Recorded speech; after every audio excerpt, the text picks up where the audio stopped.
I build self-esteem on finding out how I got it wrong. The opposite of that, like I build because then I'm learning and then I'm growing. It might be a little bit painful if I saw the tragedies I caused by keeping the wrong conclusions, but it's a growth process. So to keep in mind, to meet the person where they're at, maybe they don't have the curiosity, the flexibility, the humility, and the courage that I'm wanting, but I can meet them where they're at. And I can say, well, this person, whoever they are, like my dad, who's definitely of a different mind than me, what is the purpose of my connection to him?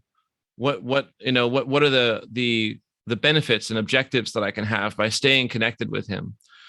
Like, why do we do that? And then I can take steps to say, well, here are the actions that I'm going to take that are going to continue that connection. And here are the resources that I need, time and attention span and patience to maintain that connection and establish it. So the purpose I have with that one, besides, I don't know, this weird ephemeral connection called father and son, is I want to learn what life was like for someone who was born in 1936. Are you curious about discovering ways of making your life better? Then welcome to my podcast. I'm Bob Nickman, and this is The Exploding Human.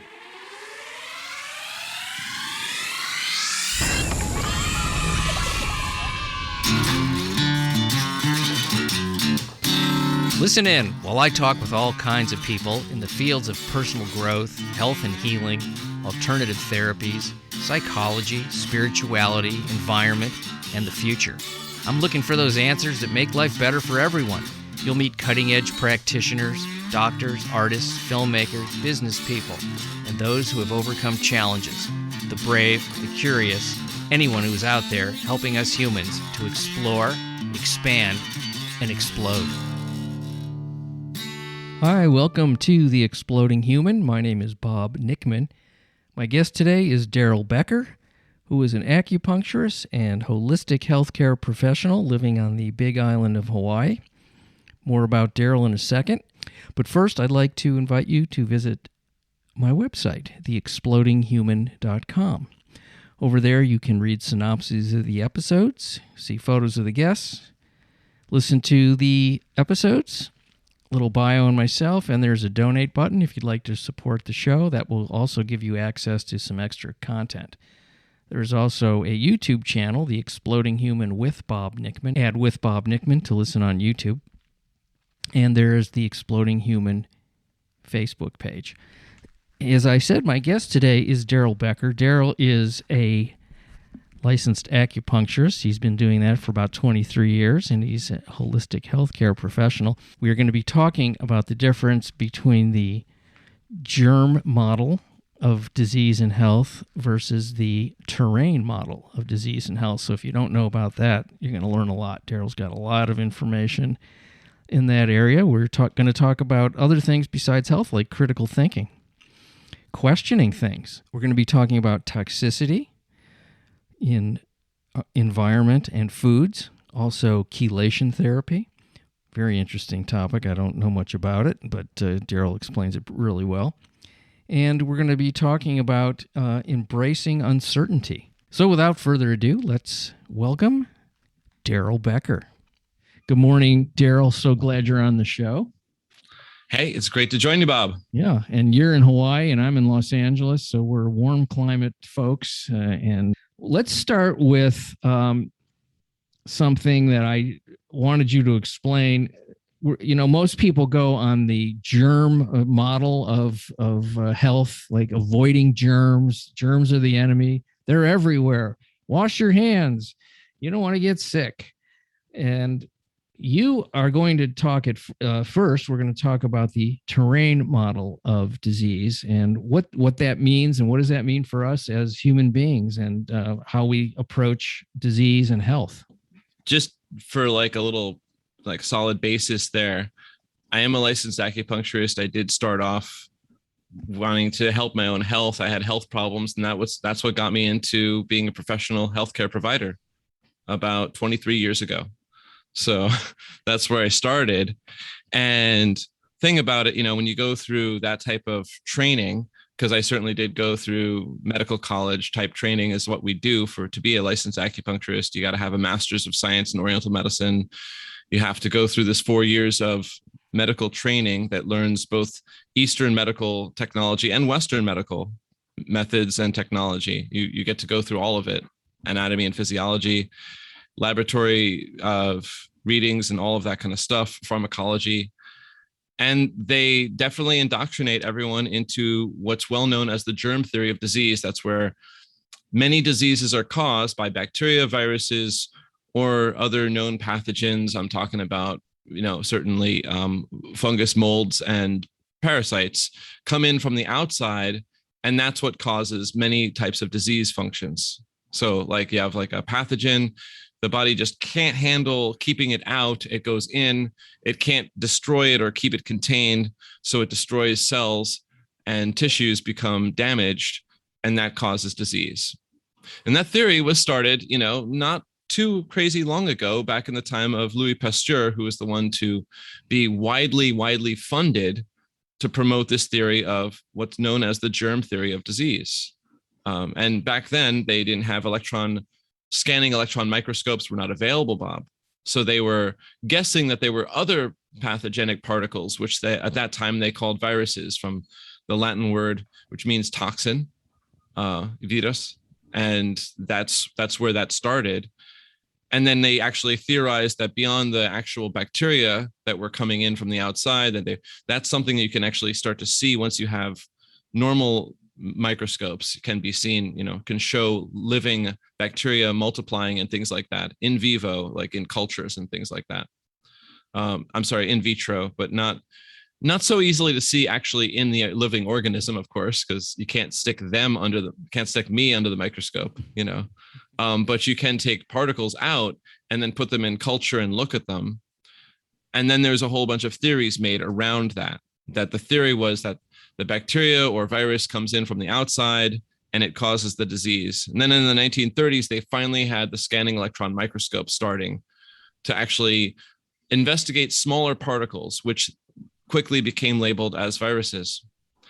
And keep in mind, by the way, they were blaming things like that so-called, what was it called, Spanish flu and other certain flus on a virus before they even had an ability to visualize and take a photo of said virus, any virus at all.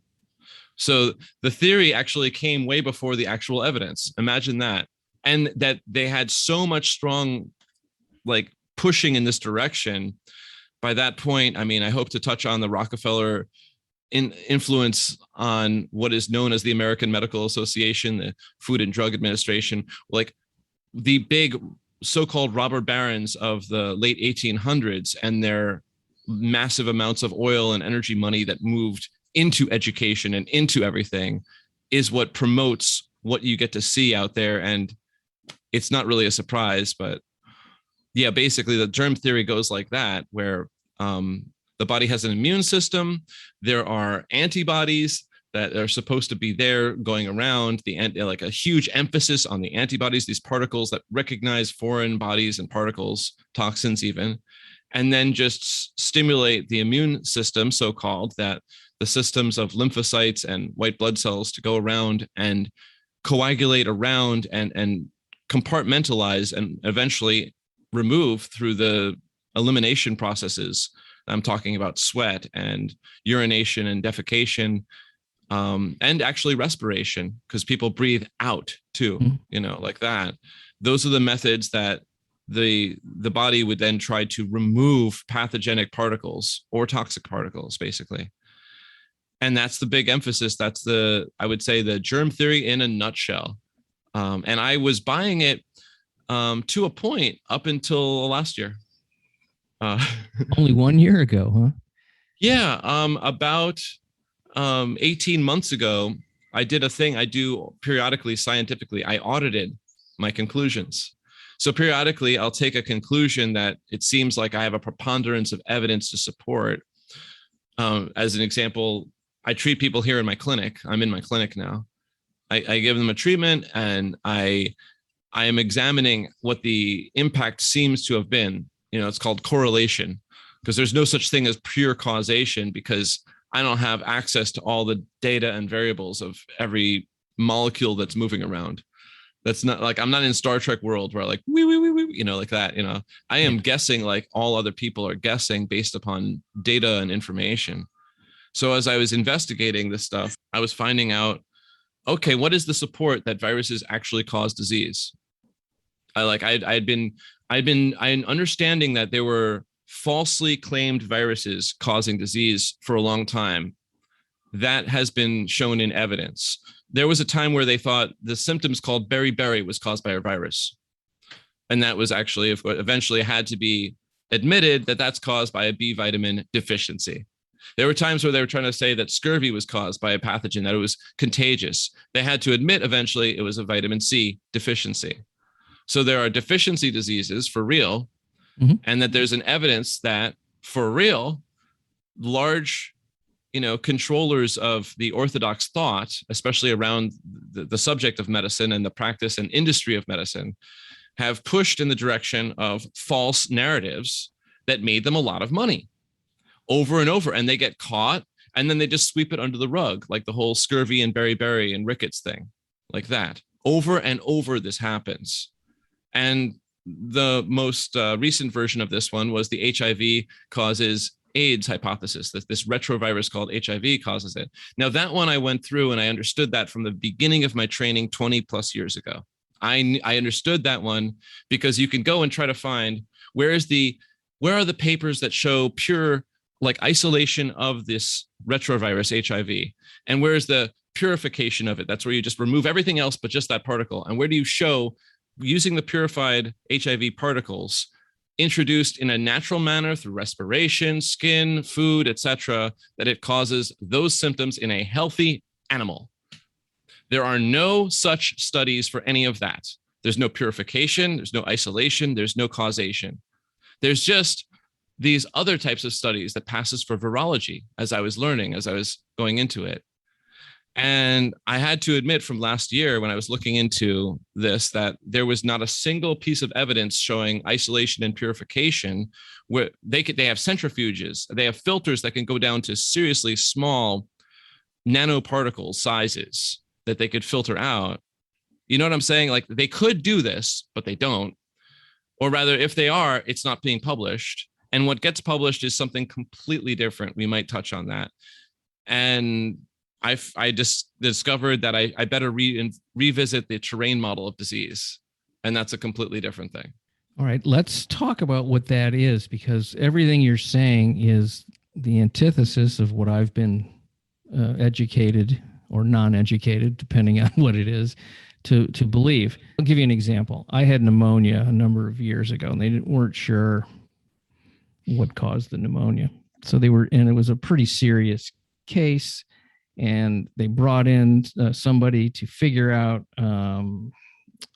infectious disease person to figure out what was causing it. And they ran a ton of blood tests on me. I don't know what they were. I don't know anything. So I get out of the hospital and I'm okay. I was on antibiotics. I felt as bad as I've ever felt, but then I, got better. I got out and I went to see my doctor, and he said, here's the bacteria that caused all this. And he showed me the elevated numbers of this one bacteria, and it was really high. And it was really high. Now, where did it come from? Why did I get it? It made complete sense to me. Like, here's this thing that's off the charts numbers wise. These numbers were really high. And he said, this is the cause, this particular bacteria. So I just took that as, the doctor showed me the evidence. And so now, what about that particular bacteria was able to enter my body, as we talk about, and thrive in a way that made me so sick? Whereas, 2 weeks before, nothing like that was happening. I've never even heard of this bacteria. It wasn't even something I ever thought of or heard about in my entire life. So what do we say to that situation? For example, that's a bacteria. That's not a virus. Yeah, but still, it's still within the germ theory paradigm. Yes. Let's back this one up a moment and understand that and it will, then we can go and actually define what terrain model of disease and health looks like. So what you are looking at, what they were looking at, is they were looking for a single major causal vector. Yeah. And in this case, the professionals were, in this case, these doctors were pinning their hopes on finding one or maybe more specific pathogens. They have tests for the pathogens of bacteria, and they could find and culture bacteria in you. In fact, there's several pounds of bacteria in each of us necessary. And if in fact all those bacteria died, we would die. They are literally part of the function of creating nutrients that are important to our body, breaking things down, and they're actually very well involved in the destruction of damaged and dying and dead cells. That's why they cluster around them like that. And they're found to do that, which then increases the blood supply to those areas, which is why swelling sometimes happens in areas where there's lots of bacteria. They're trying to clean things out. And the problem is, of course, is there's too many of them, and the swelling and blood supply increases too much. Well, that can be life-threatening in terms of like when the body raises its temperature too high and it doesn't keep homeostasis, in terms of when the swelling goes too high in areas that are very critical, like the brain, for example. So that's what is so awesome and amazing about antibiotics, is it will decimate a lot, almost like tons and tons of bacteria, so that the swelling can go down. Very useful in that specific instance. But the bacteria, as far as I was understanding from the terrain model of health and disease, is really there endemic. And it's not coming from outside. It's right there in us. We have strep and staph and E. coli in us for good reasons. We have candida in our bodies for good reasons, generally speaking. Parasites, no, those things are not really generally helpful. I haven't seen that they're part of like a cycle of creating health. But certainly those substances are there, that I'm sorry, those organisms, bacteria and funguses, and well, specifically candida yeast, are there to serve functions in the body, is the terrain model. And what your doctors were not looking for is they were not looking for what deficiencies were going on in your body, what nutrients needed to be there that were deficient. They were not looking for what toxins, what 21st century toxins, or if this was last century, 20th century toxins, were in your body at that time. There's a really beautiful book on the topic called The 100-Year Lie by Randall Fitzgerald, journalist who looked into the 100 years of lying to the public through various ownerships of media to convince them that you could have better living through chemistry. Ever hear that motto? Like that? Oh yeah. And so you were getting some of that better living through chemistry, where they were looking for a single causal vector, looking for a specific pathogen, not looking for deficiency disease in you, not looking for toxins that were in you that were absolutely part of the causing of the damage. So imagine here's Bob in the center, I'm you, and here's this damage to these cells coming in from deficiency in B vitamins and certain other nutrients, these other minerals deficiencies causing these problems. Then you have these toxins coming in from over here, like that, various other toxins, kind of like an uppercut kind of thing. It's coming in from all sides. And what are the doctors looking at while you're feeling like crap? They're looking up and trying to see if they can basically culture and grow the bacteria that are already inside of you, and see if they can, find that there are like higher levels of it than would be considered normal based upon, what grows inside of other people. The fact that they grow and they stimulate the systems of the body to remove it from you. Like for this flu, did you have mucus? Did you have like, a cough? Was sneezing? Was there any of that going on? Yeah, sure. A lot of aches and aches and pains. Yeah. Mm-hmm. Fevers, high fever. The body is trying to turn up the temperature and cook them out a bit, but it's trying to stimulate. When it turns up the temperature, it also stimulates circulation. So it's turning up all the systems of the body, but not doing an adequate job of it. If you had completely fasted, as some practitioners would try to do, if you had, just had, but also had no new toxins coming into you, were you in a hospital? Yeah. Yeah. So in a hospital, I hate the smell of those places because they clean everything with these very highly toxic cleaners. Like you can tell, like there are certain aisles in a supermarket that I don't want to walk down because they smell awful. I'll walk down those aisles if I have to. I'm talking at these places where they have all of the detergents and things. People have this stupid idea in their head, like that's what clean smells like. Yeah, that's what toxic smells like. So while you're getting all the toxins from the actual hospital itself, and they're, like literally introducing new toxins into you just by being there and breathing it, not to mention what passes for hospital food. That's pretty toxic. So this is happening like that, where they're literally adding new toxins to you. And, then if you're lucky and the antibiotic lowers the amount of bacteria in your body, because it's certainly going to do that, then the body's response systems of fever and increased circulation, and then also mucus is there to get these toxins out of the body. The body's going to try to compartmentalize them around the mucus, and then you sneeze it out, you spit it out, you cough it out, etc. It's an efficient system if it works well. Like when I ate the wrong thing last night and I'm spitting a little bit in the morning with some phlegm, that's efficient. That's like working well. Mm-hmm. Inefficient, it went all the way down into the lungs. The inefficient, the circulation system is not enough, so the body decides, well, we'll just turn up the temperature a bunch.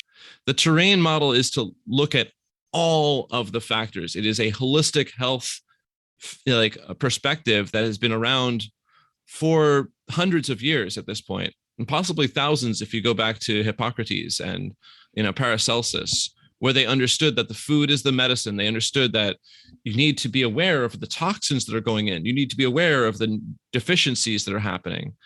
And certainly my Chinese medical history of, like back in ancient China, they knew that those were the factors, that there is no one size fits all. They knew that it's an individually specific thing. That's why they did pulse diagnosis and tongue diagnosis and other subtle energy diagnostics to try to figure out what's specific to the person. So there you were in the hospital getting these types of treatments. The doctors didn't know what I'm speaking about. They were taught to do what they're doing. They mean you well, but they're kind of dangerous. Like someone who means you well, but in most cases is completely missing very relevant information. Yeah, I understand what you're saying. It's the idea of understanding your particular terrain, your inner terrain, and everything that is going on within your body. When that's balanced and you're being fed either with food or supplements or however stress, there's a lot of factors, obviously, that when that is in the proper place, you're not going to get sick, or if you are going to get sick, it's not going to be as severe, and you'll be able to get rid of what's going on based on a need that the body is looking to get. Basically, terrain model is looking at what's the acid and alkaline levels in various important tissues and organs. That's very, very, very important. Some parts of the body, like the blood, for example, do better being a bit more alkaline. And some parts of the body function proper, like the stomach, when they're acid. And so everything needs to be a proper acid alkaline. Everything does require nutrients. Proper nutrients need to be there, or deficiency disease will show up. Toxins need to be removed. What's the proper dosage of mercury, you think, Bob, in your body? I have no idea. Well, it's 0 because it's extremely toxic. I was going to say you're not supposed to be eating mercury. So right. It's extremely neurotoxic specifically. It has an affinity for the neurons. And what is the mixture in, do you have any of those silver mercury amalgam fillings in your mouth, for example? Not anymore. So you're aware of that, Absolutely. Yeah. Absolutely. Yeah. So that was an example. While they were in your body and while they were in my body, they were off-gassing. They were off-gassing small amounts of organic and inorganic mercury. And so the body has ways of dealing with that too. In my practice, I realized that to reduce or eliminate too much of the yeast in someone's body, if they have mercury toxicity, would be to drastically increase their problematic toxic symptoms, because the yeast is there to actually hold mercury in check. It goes around it. It actually captures it really well in many ways. And the body will then take these toxins like mercury and compartmentalize it to places. If it can't excrete it out, it's going to take it as far away from the most important organ, the second most important organ. I'm pointing to brain. That next one would be heart. And then all of these other myriad organs in the chest cavity. It's going to try to move it away from that, a healthy body will, to what's expendable. And if it won't be directly the skin to come right out, like as skin diseases and sores and ulcers and things of that, then it'll take it right to fat. And it'll tell the body, turn the metabolism down and turn fat production up. And that's why you see all the fat people around you, because they're full of toxins, and their body is trying to compartmentalize the toxins to the fat. And that requires periodically to make more fat and to downregulate metabolism and, basically create more of that lipase and to put the toxins in. And you hear a lot of people say, no matter what I do, I can't lose weight. And because it's not necessarily about food or exercise or amount of food, it's probably the type of food, but yeah, that the body is storing these toxins in the fat. That's what you're saying. There are patterns that do that. There's mental, emotional patterns, and we might touch on those. And then there's the actual physical patterns of, if you're not ingesting substances that actually absorb toxins and then help remove that naturally. And you can go the full Monty, where you go to someone who provides intravenous chelation therapy, where substances like EDTA and DMSA, glutathione, are intravenously introduced to the body one session at a time, and they go systemically. So now those substances are going all around to try to assist the body in removal of toxins right out through, elimination. We're talking urination and defecation. That is one. I've never spoken to anyone that's done it, or, I've read about it. It's fascinating to me. I think it would make you feel like unbelievable if done right, and probably slowly over a period of time. But it seems like, explain what it is, because a lot of people have never heard of chelation therapy. And I find it incredibly fascinating. And it's probably pretty expensive too, huh? It is. Yeah. Have you ever done it? Usually, I just send my clients to it. Okay. Everything is about time and money for me still, and I, welcome to Earth. Yeah. So I needed to, it would have to be, I have this level of toxin problem to equal, I'm going to spend this several $1,000s to do chelation therapy. Until, and I work hard to make my thousands of dollars. So as I put away my own grub steak, as it's been called, like that. But for folks like my mom, for example, definitely sent her to chelation therapy multiple times. She's got the time and the money, and certainly there's a good reason for it. So EDTA is a substance that has a huge affinity to binding to toxins like lead and mercury and a lot of other heavy metals that it is actually honestly very challenging for the body to remove. So as it, is going free flowing through the blood, any of those, that's going also into the tissues, in and into the tissue, out of the tissue. And as a substance itself, EDTA is not toxic. So it's not adding to the toxic load, but it is having a type of bond, we're talking molecular bond to substances like lead and mercury, and then grabbing onto them. And then grabbing on around them, making them then wherever for example, the mercury might touch is no longer destroyed cells, because it takes very little mercury to destroy a cell. Very little mercury to destroy a cell.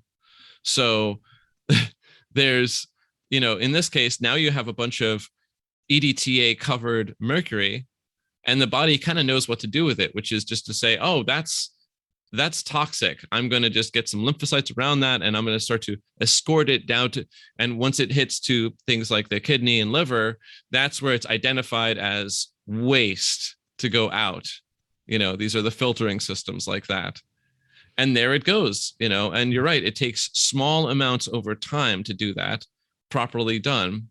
Usually painless, though it can be painful. And I'm not talking about the needle insertion for intravenous aspect of it, but sometimes the aspect of how toxic you are and how fast the solution is going, how concentrated the solutions are going, and that produced the effect.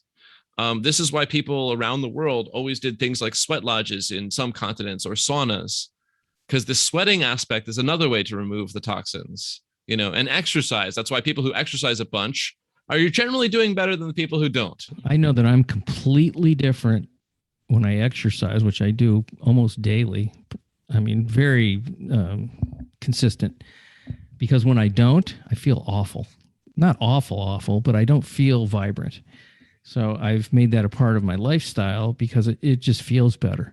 Now, whether it's, it's a lot of different things going on at once, it's mobility and it's brain work and it's stress reduction and it's sweating. It's just a lot of things. And it just seems to me that, that's part of who we are as an animal species, that we need to move around. And I find the sedentary lifestyle to be one of the biggest issues that there is, particularly, I don't know if it's worldwide, but it certainly is America. A lot of sitting around, and as a reward, I get to sit around and not do anything, watching, television or whatever it is, it's almost like a flipped belief system that, doing less means you've arrived at some sort of a leisure class reward for your hard work, rather than an integrated part of your life where there's movement. It's an interesting thing to me, because I was a pretty lazy guy in my 20s and early 30s, and then I went, what am I doing here? This is not like a normal way to feel. I want to feel alive, not just like a blob. Yeah. Well, I've seen you had a bunch of folks who focus on aspects of health on your show. That's exactly what I do. It's just bringing knowledge to people, so if they want to change their life and take a different look at things and question what they've been taught. Yeah. I think that questioning part would be very important. When I talk with someone, because it was fun to get to meet you for 10 minutes before the show. When I talk with someone, I try to assess what are the levels in myself, of course, of my own curiosity and flexibility. What are the, basically how curious am I about what I could still have yet to learn? I embrace the uncertainty between action choices. I'm very confident, and I sound arrogant frequently to some, that I know what the hell I'm talking about, and I know exactly what the best choice of action is. I grew up in New York. Yeah, I came from, you can hear the double middle finger in my voice. It's right there. Very active, That's why I like you. Yeah. And then, but in between, here in Hawaii, and I've also lived a long time in Vermont too, try to soften that down a bit. I'm not using, this is my practitioner voice where I'm like, okay, what are the biggest problems I'm here to help you with today, Bob? Like that. And here, I'm on a podcast, so I think that I have something important to share. So I'm animated about it. I encourage folks to say, what is the level of curiosity you have? What's the flexibility you have? What is the humility? How many big subjects have you been wrong about? And so, for example, for me, viruses was one of those. A big subject that I concluded some viruses cause disease. And now for 18 months of investigation, I'd conclude I got it wrong. And the same thing with courage. What's the level of courage in myself and the person I'm talking to? Because if the person I'm talking to does not have the courage, they have fear, and that the fear is motivating them more than, the courage is knowing you have fear, but you're moving forward anyway because you have a goal in mind. If someone could just say, well, I can't afford to think to believe in anything you're saying, Darrell, because my wife or husband, they're telling me this thing, and I have to stay in line with them. Sure. I have to believe what they believe. And I just have to trust I need to appeal to the people in white coats and the doctors. I'm too stupid. I don't have time. I have to just trust them. What's popular is tried and true, right? Yeah, well, that's a big piece of it. And it's like, also, it's like, if I've believed this my entire life, 30, 40, 50 years, now I'm finding out that maybe this isn't really the way it is. Has everything else in my life been a lie? Yes. Yeah. And am I willing to go, oh shit, well, I got it wrong. And maybe, and a lot of what opens people's minds, and it has to come to this for a lot of people, is desperation. It's like nothing else has worked. I am so desperate. I'm going to go to Darrell and he's going to tell me this stuff that is heresy, and then it's going to work. Hopefully it'll work. And then I got to go, oh my gosh, maybe what I was told wasn't accurate. I mean, down to even the simplest thing. Think about when you were a kid and they would talk about the 3 food groups, and it was all just was eggs, milk, dairy, and a vegetable. I guess they threw some vegetables in there, but it was so completely manufactured by the food companies to get you to eat their stuff. It was so clear even then as a kid, like this is weird, because when I eat this stuff, I don't feel that great. It was the same regimen that they were basically pushing for the standing armies of back in time. The Roman army was required to be vegetarian. It makes for smaller, stupider, more docile people. It's the same kind of thing as it's been what I call the ruling class, those who have the most power. They're the ones who have the most knowledge and understanding of how to manipulate things for their advantage. Mm-hmm. Especially the advantage of people not knowing that there still is an active ruling class. And so if we were on the show with your friend who had questioned conspiracy theories, I would question, well, where did that phrase conspiracy theory come from? If you've heard of that little story, mm-hmm. Did you hear the origin of that phrase? No, I don't know the origin of the phrase. I just assumed that it was because there's real conspiracies, and then there's a conspiracy theory would be, in my mind, would be something that is just, I made this up because it fits a lot of things that I want to believe. So whether it's true or not, that's my theory. And that's what I see in some of these things that are so outlandish. Now, a lot of the stuff that seems outlandish turns out to not be. So it's hard to know what is. Well, we're now in a new sort of world where truth is very amorphous. So, but go ahead.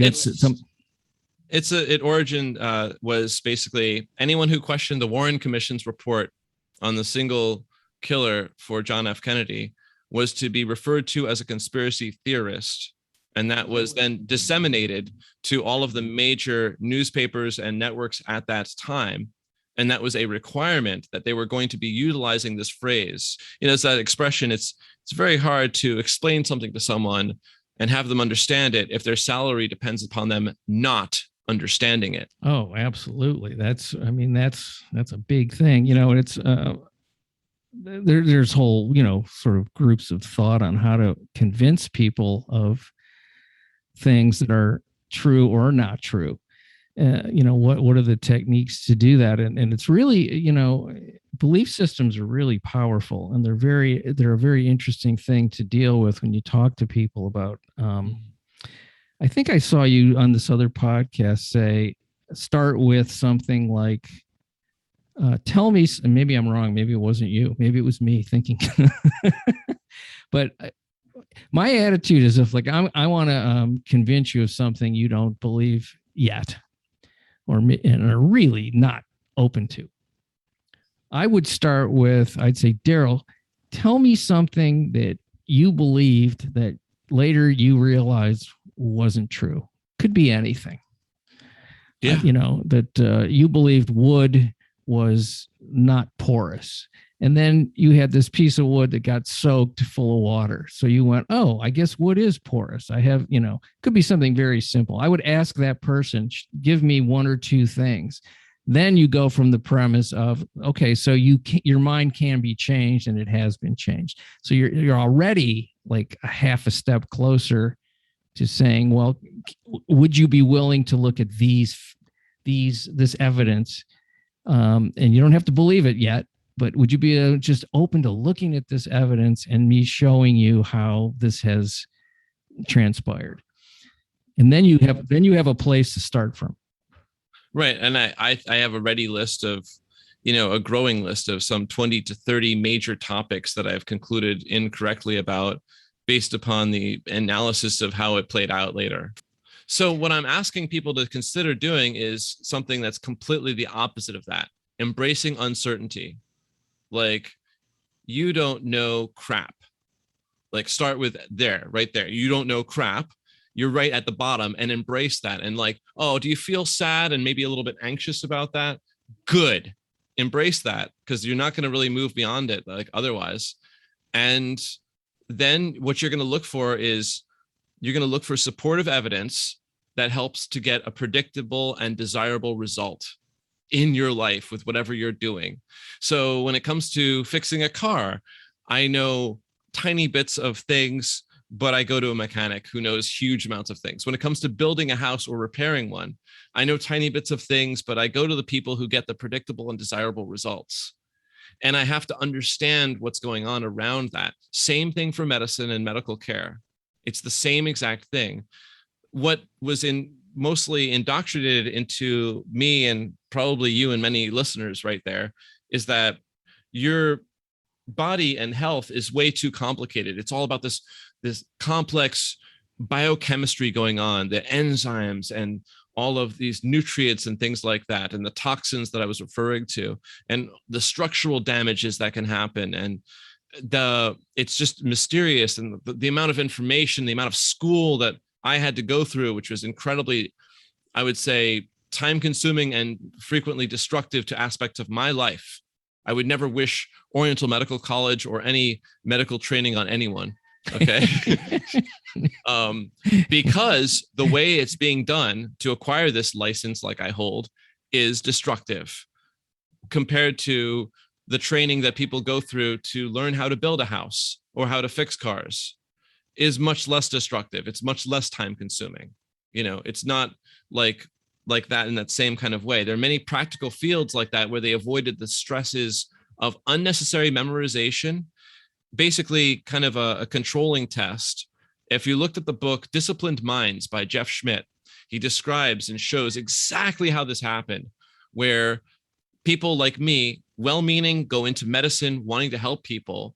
And we go through this process of having to memorize and spit out on these workbooks and tests and quizzes and writing papers on things that we will never, ever need to do to actually help our clients in the future. That 90+% of everything we take in was mostly superfluous to sound like we're like knowledgeable about things and to help us communicate to other professionals. Some of that is useful too, but all of that could have been gained in a much better way. And if 90+% of what you had to take in your training is not actually practically useful, imagine the dichotomy there. That's causing friction. Like, I'm smart because I went through this, but I'm stupid. I'm stupider for having gone through this. It was destructive to my health to go through that. It was like obviously cramming information, spitting it back out on an exam, and never needing to use it in that practical way ever again in that way is a process that happens to every single medical doctor. That's basically, they're trying to see three things, basically. How obedient are you? How much of a conformist are you? And how philosophically apathetic, how self-reflectively apathetic are you? That you will not reflect back and see the cause and effect of what you've chosen to do, like for yourself. You're going to be a better provider if you can actually not just look the part of healthy, but be the part of healthy and embracing your own ability to move that direction. Yeah, I love this kind of stuff because I'm a big I've always been questioning of most things when I first hear them. I'm kind of like, really? Well, let me take a harder look. I ask myself two questions these days: how free do I want to be, and how's that working for me? Whether it's a thought, an action, a belief. And if the answer is I want to be freer, and it's not working for me, well, what am I going to do different? And what does work? And if you look at it that way, those are two really good questions to ask, I think, because then it does steer you into this place of, well, you know, I feel like it's not working, but I don't know what is, and I'm going to have to like do my own research and my own, I'm my own test tube in a sense. There's a lot of, I noticed this with, particularly when I was younger, the physicians that I went to as a kid, there was they seem to revel in this. There's less now, maybe because I'm the same age as doctors now, but they were very godlike and arrogant, and they act, maybe because they had to go through that brutal, trial by fire. It's like, well, I can't let anybody know there's nothing here, so I'm going to have to act like there's a lot more here than what's really here. I asked a doctor once, he prescribed something to me, and I said, well, what are the side effects? He goes, don't worry about that. I said, well, I'd like to know. He goes, no, I go, well, can I see the PDR? And he goes, how do you know about that? This was my, family physician when I was a teenager. I go, what do you mean? How do I know about that? And he kind of looked at me, and he took it off the desk out of the shelf behind him, and he opened it to the page, and he showed me the thing, and I read it, and I thanked him, and then that was it. But he like shook his head. He could not. I think I might have been the first person that, one, ever asked, and two, that he would even offer to see the magic book. It was just absolutely ridiculous.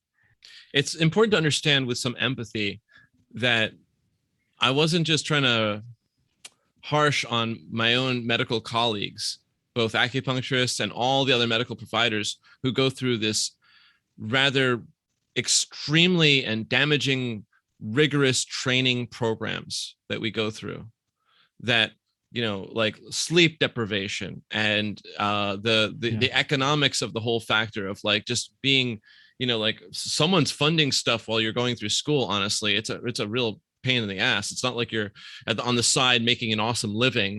Like for the independently wealthy or the fortunate, or going into serious debt and all of that process to do that while being self-selected. Remember, K through 12 school was all about self-selecting who is obedient, who is conformist, and everyone being conformist is going to be a bit philosophically apathetic.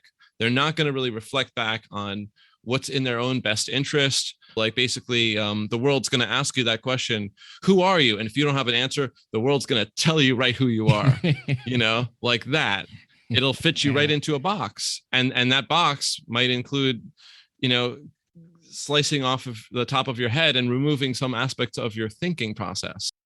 These poor doctors, they go through this training, like you're one who just was questioning how do you know about that, Bob? And I'm a wizard. Yeah, they just wanted ease and efficiency. They just wanted you to take the damn drug and stop asking so many questions. They just want to, stick the needle right in you. They just want to like stop asking these inconvenient questions. Reading. Why are you reading ingredients while you're shopping, Bob? I think that having empathy for the doctors is important. They're just doing the best they can, but don't let them steer you in the wrong way. Just like hopefully you don't with taking pharmaceuticals. Just don't trust them. Read the ingredients. I don't take any right now, so I have in the past, but it was interesting. I had a problem with my right knee a number of years ago. It was really sore on the inside there, like so it was and I'd have to limp, and then it would go away, and I'd ice it, but then it was getting more. So I went to orthopedic surgeon, and he did an MRI on my knee, and he pushed on it, and it really hurt like crazy. And he goes, you have a torn meniscus. Let's schedule the surgery. I said, well, let me get back to you. I have to go look at my calendar, because when I hear the word surgery, that's the last thing on the list that anyone should do, in my opinion. It's like, if you absolutely have to do it, it's the only solution. All right. So, but I was like, this doesn't feel right. So I went to my doctor, who was a chiropractor and, nutritionist and all this stuff. She said, why don't you do the rehab you would do on your knee before the surgery, that the rehab you would do after, do it before. I'm going to give you a bunch of exercises. So I did them, and I never had the surgery. It was 20 plus years ago. It never happened. Never needed it. Now, is it like as good as the left knee? Almost as good. Not quite. A little bit. Nothing to speak of. So I was thinking like, oh, okay, well, there's a belief system that most people would have went, yeah, let's schedule this thing. Let's get it done. And then you talk to people that have had surgeries, and how many of them are successful, and how many times are they actually worse? My daughter happens to work for an orthopedic surgeon, and she says, he never tells the patients what the outcomes are over time, what the success rate is, and how much mobility they'll get back, or pain. She goes, it's really like lying. He just doesn't go there. It's like, we're going to fix your problem. That's the extent of it. You have, I don't know the names of stuff, but you have carpal tunnel, and now we're going to cut this and move that and fix that. She goes, so many people come back and like, I'm not any better. It hurts even more. She goes, it's, there's some successes, but she goes, for the most part, it's just a lot of guessing once they get in there. And he goes, she says, it's really, it's just a factory. Yeah. And that factory model is how the Prussian education system started. And that was, and they certainly folded in the Wundtian PhD system. This is back more than 100 plus years ago. It makes for very obedient soldiers. That was their problem back in Prussia. That was part of the Germanic Empire at that time. The Prussian soldiers were doing crazy things, like actually firing like over the heads of the oncoming soldiers, and actually picking up and running away and saving their own lives and stuff like that. And they were really frustrated with that, because they wanted a meat grinder where they can actually count on these people to stand and actually fight no matter what. So they invented a form of education that was widely promoted across the world. Eventually, Horace Mann from America came over to actually get to check it out. And the first compulsory schools based on that Prussian education system started up in Massachusetts. And they had, people, the immigrants who are at that time, in Boston and Massachusetts, they knew what was going on because they escaped those countries for that reason, so they understood what was going on, what would happen if they were making compulsory schooling. We live in the world, Bob, that's created by compulsory schooling. These people, they take in many lessons. You can go read the book by John Taylor Gatto. I'm talking about The Underground History of American Education. It's a big tome. It's all free if you want to listen to the audiobook on unwelcomeguests.net, but there are other versions as well out there. It describes the process of how creativity and open-minded thinking is destroyed by children, forcing them through this meat grinder process of K through 12, and leading them in the direction of being extremely compliant. Those are the people who become eventually, go to med school. Those are the people who are like, did you follow the rules really well? Valedictorian. Did you follow the rules really well? Like star athlete. Did you follow the rules really well? Like that kind of thing. Were you compliant? Were you obedient? Are you conformist? Are you sounding like, talking like everyone else? It's this vague idea of normal, and everything's balanced on the head of a pin. It's like, well, if I do this, if I get good grades, in high school, then I'm going to get into a good college. I'm going to work hard there. Then I'm going to get really good grades there. Then I'm going to get into a good graduate school, get a good career. I'm going to make a lot of money. And then I'm going to get all the stuff that makes people happy. So if I comply all the way through, I'm going to be happy. And then you get there and you go, what happened? I don't feel so good. It can be that, and I think it is more often than not. People go, oh, I followed all the rules and I'm still not really feeling great. It's just what did I miss? They missed critical thinking, which I would say is implicit in all children. And as far as I can tell, most mammals or animals, basically, a form of critical thinking that's implied in, like the other animals and children. And it has a chance to flower into explicit, understandable, listable, methodological critical thinking. It was destroyed by the process of introducing logical fallacies like the appeal to authority and the appeal to the majority. I wanted to talk about something that I find really interesting about humans, that the idea of not knowing something and being is very frightening to a lot of people. They get scared. The idea of chaos, that in their mind it feels like chaos. It's not like a comfortable thing, and this is where things like blaming another group of people comes in. It makes it very simple. If we can get rid of the bad people, then us good people can be okay. And we can manage this universe that we don't completely understand. And that is such a frightening thing at the deepest level. It almost probably feels to a lot of people like they're like death, that there's a need to be assured of something that can't be assured. And that is, how do we, as a species, and I'm just sort of rhetorically saying this, how do we as a species get to the place where we're okay with maybe we're still finding, maybe we're still searching, maybe we don't know certain things, and can't that be okay?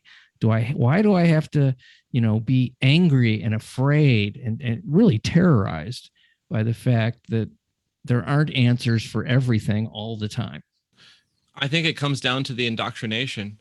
If a child has gone through 15,000 hours, that's K through 12, of indoctrination to embrace being certain about your conclusions. You raise the hand, you got the right answer, teacher nods and smiles, no one laughs at you. You got the wrong answer, that according to the teacher, not necessarily according to evidence, as has been found. And then now you have like ridicule and that kind of thing, and that tension and that growing.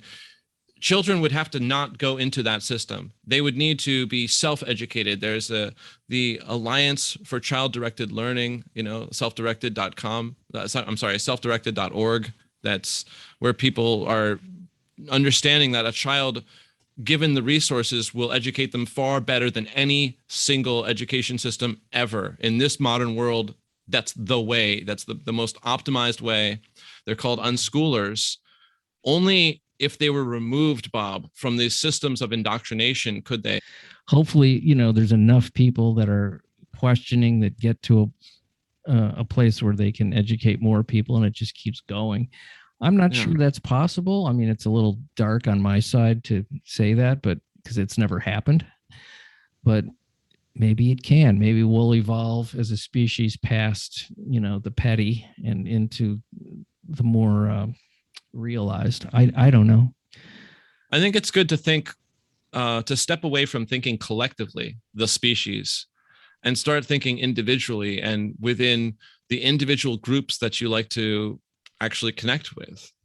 It really helps. Individualism is really useful that way. Mm-hmm. It's not about a like myopic focus on self-interest. It's actually the most important thing ever is to understand spheres of influence and spheres of control and spheres of concern.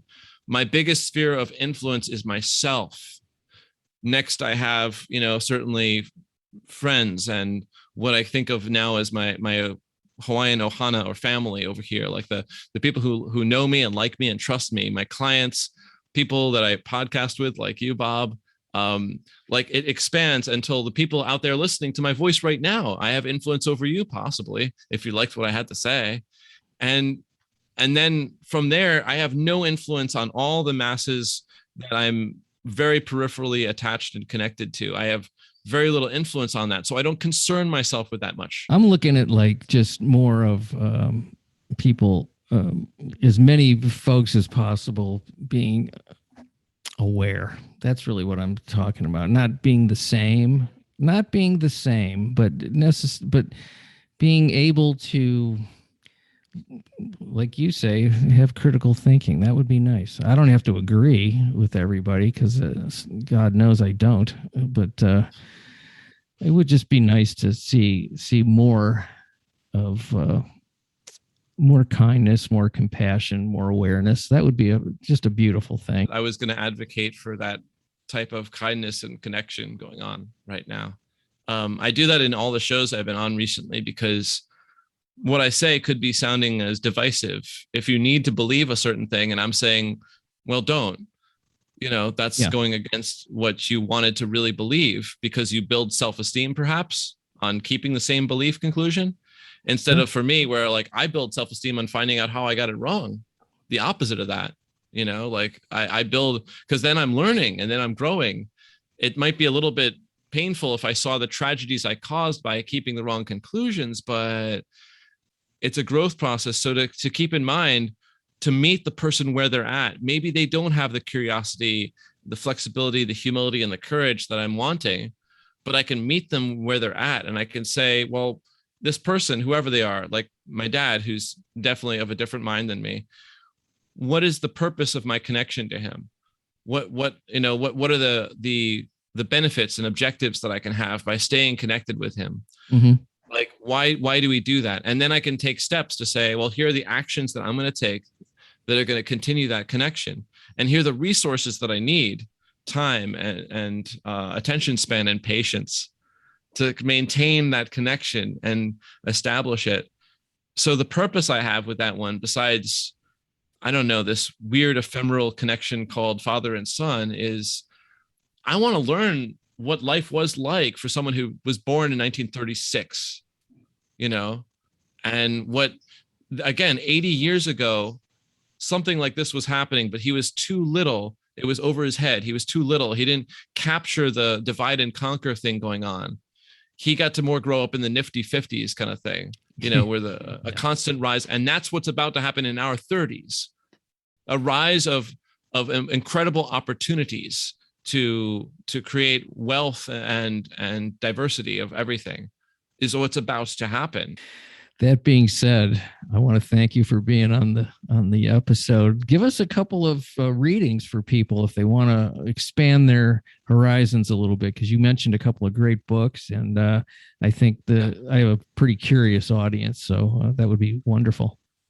What Really Makes Us Ill is a book out there. I think I'm spacing on the name, but What Really Makes Us Ill is a book on Amazon. Thugs, Drugs, and the War on Bugs covers a bunch of what I was referring to by Dr. Brad Case. That book covers a lot of the germ theory, terrain theory kinds of things as well. Virus Mania, that's another book, also free PDF. I might throw you the link for that one.